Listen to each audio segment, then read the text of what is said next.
Acting वैक्टिंग करेंगे, ड्रामे करेंगे? सर फर्क ये है कि हम डायरेक्ट कहते हैं, ये इनडायरेक्ट कह रहे थे। हम डायरेक्ट कहते हैं कि अच्छा। ये गैर कानूनी और गैर आईनी हुकूमत है। फॉर्म 47 की पैदार है, 17 सीटों को मुसलत किया गया, और वो इनडायरेक्ट डकेशुल पे अल्फाज में कह रहे थे। ये एक रबर स्टैम्प हुकूमत है, आपको पता है, जो जहाँ कहेंगे वहाँ इनको थप्पा लगाना है, वरना तो आपको आईनी तरामीम इस तरीके से तो नहीं होती हैं। आईनी तरामीम के लिए जो है बहस होती है, मुबाहिसा होता है और महीनों चलता है। ऐसा नहीं है कि एक आध महीने में ही हो जाती है।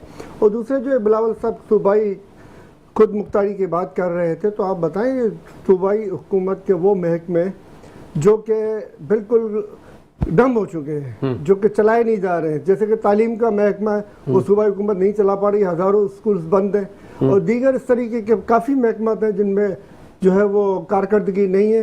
तो ऐसे महकमे वफाक के पास मुंतकिल हो जाने चाहिए, मगर एक लिमिटेड टाइम के लिए, कि जब वफाक भी अगर इसमें नाकाम होता है तो दोबारा सूबों को मिलने चाहिए। तो एक अकाउंटेबिलिटी होनी चाहिए। अगर कोई सूबा, ये ज़रूरी नहीं है कि सूबा चला नहीं पा रहा है और ज़बरदस्ती वो महकमे अपने पास रख के बैठा हो, वफाक चला नहीं पा रहा है और ज़बरदस्ती महकमे अपने पास रख के बैठा हो। तो ये रोटेशन होनी चाहिए कि सूबाई में महकमे वफाक में, वफाक के महकमे सूबाई में, जो जो जो जो जहाँ जहाँ पर नहीं चला पा रहे हो। और दूसरा ये आपको पता है जजेस के ऊपर जो जिस तरीके से ये ट्रांसफ़र और पोस्टिंग का मसला उन्होंने किया हुआ है, तो आप बताएं कि जजेस को तो मुकम्मल तौर पर एक तो पैसे ही इन्होंने कंट्रोल में किया हुआ 26वीं तरमीम की था। अब तो जब जजेस का जो है वो गला दबोचने पे आ गए कि हमारे बात मानो तो ठीक है, नहीं मानो तो जाओ बलोचिस्तान में जाओ, खैबर पख्तूनख्वा में जाओ, पंजाब में जाओ, जहाँ तेरे को फेंकें, कश्मीर में जाओ, जहाँ हम डालेंगे वहाँ तेरे को जाना पड़ेगा। तो ये आमराना तर्ज़ हुकूमत है और ये आमरों की ही हुकूमत है। इनको लाने वाले भी आमिर हैं, ये तो हैं आमिर। अच्छा चले, सलमान आपको एतमाद है ये जो हो रहा है अच्छा हो रहा है, लेकिन अभी तक एतमाद में ये लोग ना ले सके आवाम को? देखिए, मैंने आपके प्रोग्राम में पहले भी कहा था कि हमारे आर्मी चीफ साहब जितने भी आए उनके पास हमेशा लामहदूद इख्तियारात हैं। ठीक है। हालांकि पाकिस्तान की सबसे जो अहम इदारा है, जो सबसे ज़्यादा ताकतवर होना चाहिए, वो होना चाहिए इंसाफ का इदारा। ठीक है। सुप्रीम कोर्ट ऑफ पाकिस्तान होनी चाहिए थी। जब ये हुकूमत आई है, जब से उन्होंने सबसे पहले इन्होंने सुप्रीम कोर्ट को कमज़ोर किया 26वीं तरमीम के जरिए। आज सुप्रीम कोर्ट सिर्फ उज़्व मुअत्तल के तौर पर पड़ी हुई है, और ये तमाम अपनी जो है ना मनपसंद के आईनी बेंच के अंदर अपने मनपसंद के जजेस को लाकर और मनपसंद के फैसले ये लोग करवा रहे हैं। अब इससे भी इनका दिल नहीं भरा है, अब वो मजीद इसमें डीप जा रहे हैं। और हमारे आर्मी चीफ के जो लामहदूद इख्तियारात हैं उससे भी इनका पेट नहीं भर रहा है, उनको मजीद इख्तियारात चाहिए। अब ये हवस से इक़्तिदार और हवस से जो वो है ना, वो उसकी जड़ है एक्सटेंशन। ये एक्सटेंशन की लानत जिस मुल्क से खत्म नहीं होगी, ये मुल्क आगे नहीं जा सकता। जिस हिसाब से जितने हवस परस्ती ना, हवस गलत किया था ना, माफी मांगे ना, फिर आप भी कहेंगे हमने गलती की, अब ये लोग करने जा रहे हैं। इमरान खान साहब जिसने तस्लीम किया कि ये मेरी गलती थी, मुझे एक्सटेंशन नहीं देनी चाहिए थी। उसके अलावा और कोई है जो तस्लीम करे कि हमने ये गलत किया? कैलेबरी फोन वाले भी अपनी गलतियां तस्लीम नहीं करते। मेरी कोई प्रॉपर्टी यहाँ तो क्या लंदन में भी, लंदन तो क्या पाकिस्तान में भी नहीं है, वो भी अपनी गलतियां तस्लीम नहीं करते।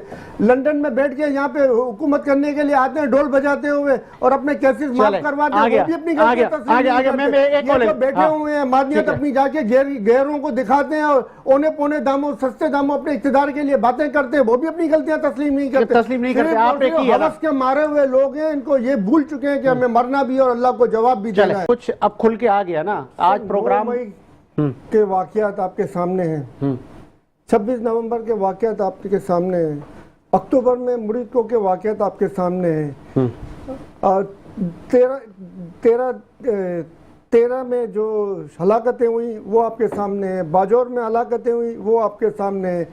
ये किस तरीके के इख्तियारात हैं जिसमें आते के साथ ही 3 साल के अंदर में जो है उस मुल्क के अंदर में हलाकतों का तूफान मच गया है। हमारे कितने सिपाही शहीद हो गए, हमारे कितने सिविलियन मारे गए हैं। ये तो हलाकतों का बाजार गर्म किया हुआ है। इसके जिम्मेदार कौन है सर? इसके ऊपर जुडिशल कमीशन बनाया जाए और जो जो जिम्मेदार है, चाहे उसमें आर्मी चीफ हो, चाहे उसमें प्राइम मिनिस्टर हो, चाहे उसमें सदर मुमलिकत हो, उसको जेल में डाला जाना चाहिए।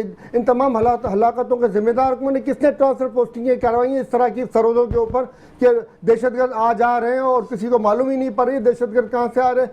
कंटेनर डीजल के भर के आ रहे हैं, इनको पता ही नहीं पड़ रही कहाँ से आ रहे हैं। मंशियात के कंटेनर आ रहे हैं, किसी को पता ही नहीं पड़ रही कहाँ से आ रहे हैं। आखिर कौन है इस तमाम बातों के जिम्मेदार सर? और यही जिम्मेदारान जो है ना आज हुकूमत के ऊपर कब्जा करके अपने इख्तियारात बढ़ा के जो है ना मुल्क को बर्बाद करने के लिए जा रहे हैं। अब मुल्क की मादनियात को बेचने के लिए जा रहे हैं, मुल्क के मादनियात को औने पौने दामों पेटे में जो बताएं 12 पैसे वाला नमक, हाँ वो 9 यूरो में यूरोप के अंदर बिक रहा है, ये 12 पैसे में बेच रहे थे इंडिया को। वो कौन थे उसके जिम्मेदार? वो कौम के सामने लाए जाए।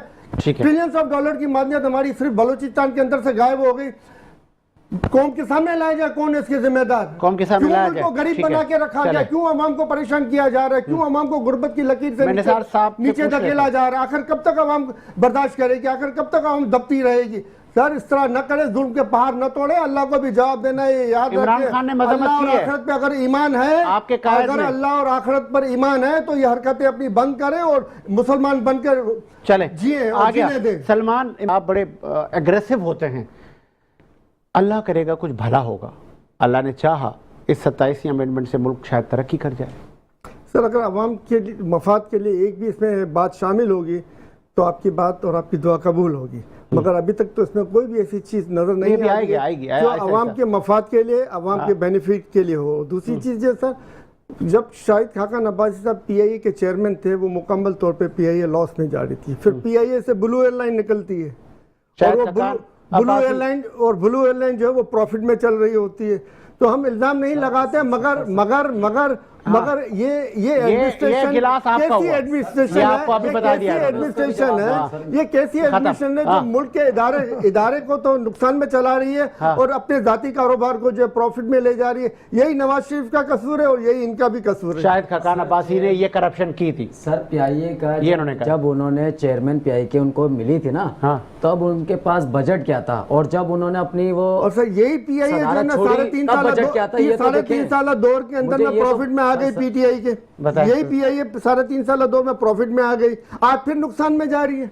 अच्छा सर, फिर नुकसान में जा रही है ना, पूरी दुनिया से जहाज बनकर आ दिए थे सब PTA के। हमारे पायलट वो सारे